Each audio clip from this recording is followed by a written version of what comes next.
Friends, क्या आप मानते हैं कभी कभी अंधेरा ही रोशनी का रास्ता बन जाता है? या फिर आप ऐसा मानते हैं कि जो लोग गुजर चुके हैं उनका भी कोई रक्षक होता है? प्लीज तो सिर्फ आप सोचिए, ठीक है?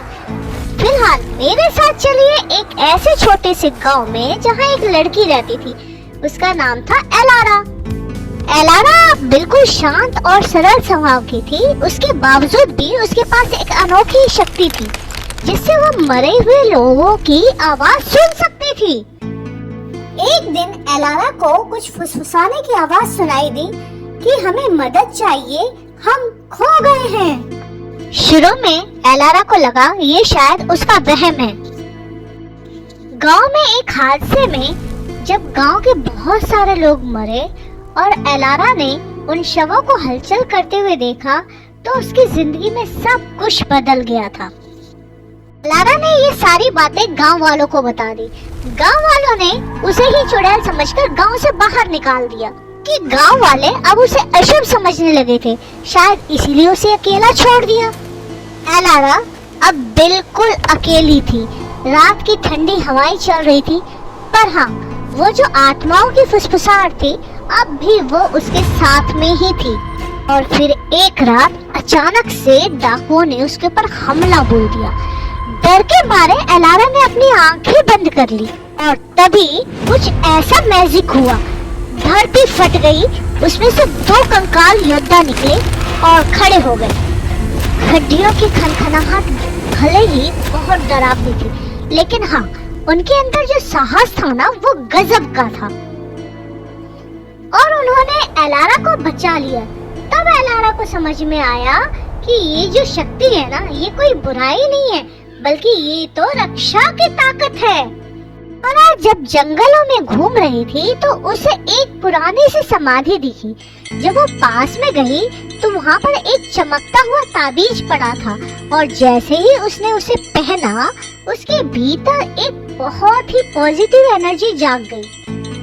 अब एलारा इतनी पावरफुल बन चुकी थी कि वो सोल को बुला सकती थी, यहाँ तक कि वो उन्हें इनवाइट भी कर सकती थी, पर सिर्फ अच्छे कामों के लिए। एलारा ने अपने रहने के लिए एक सुरक्षित ठिकाना बनाया जहाँ वो और उसके रक्षक दोनों ही रहते थे। एलारा अपने रक्षकों की मदद से लोगों की मदद करने लगी, उनकी खेती करवाने लगी, उनका घर बनवाने लगी।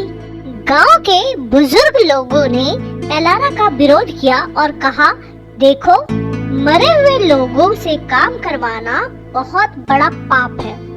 एलारा ने उन्हें बहुत प्यार से समझाया कि अगर कोई शक्ति जीवन बचाता है तो ये वरदान है, कोई पाप नहीं।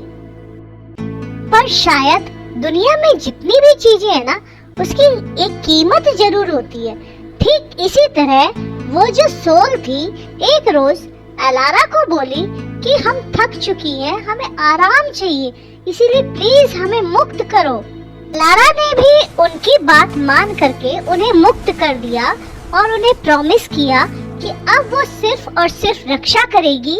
अब वो किसी भी सोल को कभी भी बांध के तो नहीं रखेगी। एलारा का नाम अब तक दूर दूर तक फैल चुका था। राजा से लेके प्रजा तक सब उसे काला जादूगरनी कहने लगे थे। एक दिन सैनिकों ने आकर के कहा, राजा का आदेश है एलारा, अपनी सेना को खत्म कर दो। एलारा ने भी पूरी कॉन्फिडेंस से कहा, मैंने किसी को नहीं मारा है, सिर्फ बचाया है। और हाँ, अगर तुम लोगों ने मेरे लोगों को किसी भी तरह का कुछ नुकसान पहुंचाया तो मैं बिल्कुल भी चुप नहीं रहूंगी। और फिर उसके बाद शुरू हुआ एक बहुत ही भयानक और बड़ा जंग। एलारा ने भी अपनी पूरी ताकत झोंक दी थी, नष्ट करने के लिए नहीं, बल्कि अपने अस्तित्व को बचाने के लिए। एक सैनिक बड़ी हिम्मत करके उसके पास आया और बहुत प्यार से बोला, तुम राक्षस नहीं बल्कि रक्षक हो। एलारा भले ही मुस्कुरा दी हो, पर उसकी आंखों में अब भी वो गहराई थी, क्योंकि अब वो जान चुकी थी कि हर जीत हमेशा अधूरी ही रहती है।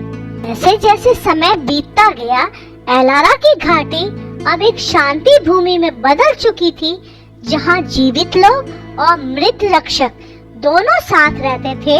बच्चे उनसे मिलने आते थे और बड़े ही प्यार से कहते, एलारा, प्लीज एलारा, हमें भूलना मत। एलारा भी आसमान की तरफ देखकर मुस्कुराती।